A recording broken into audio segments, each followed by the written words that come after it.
Yaxshi boring. Ertaroq kelarsiz. Xo'p.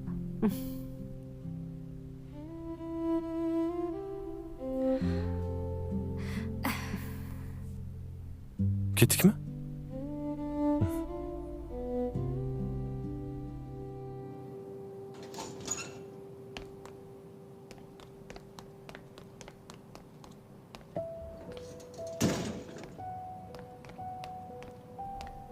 O'tir.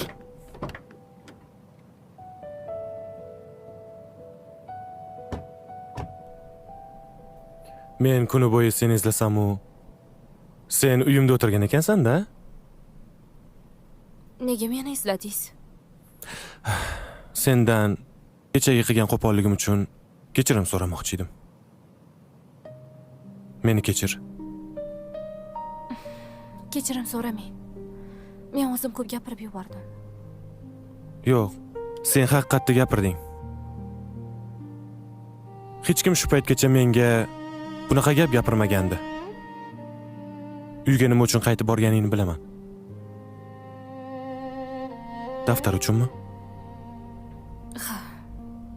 Bu narsa sen uchun qanchalik qadrligini bilaman. Sen ketganingdan keyin rosa ichdim.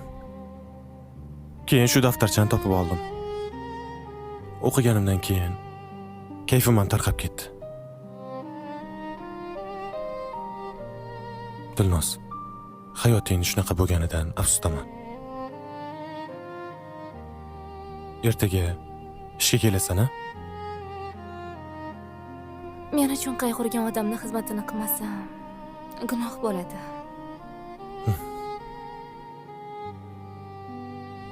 Xo'p, ertaga seni Mahmud olib ketadi. Xo'p.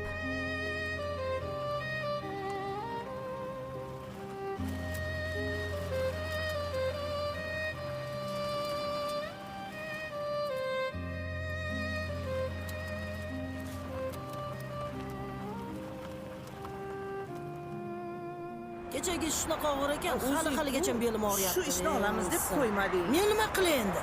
Ish bo'lgandan keyin boramizda, qilamizda. Hey. Yaxshigina pul beraman dedi. Nimasi yomon? Pul hozir kimga kerak emas? Ish bo'lib turgani Ish ham qilib yaxshi-ku. yengilroq ish bo'lsin-da. Mana bu issig'ini qara. Ana qizni qara. Talabdan kelyaptimi?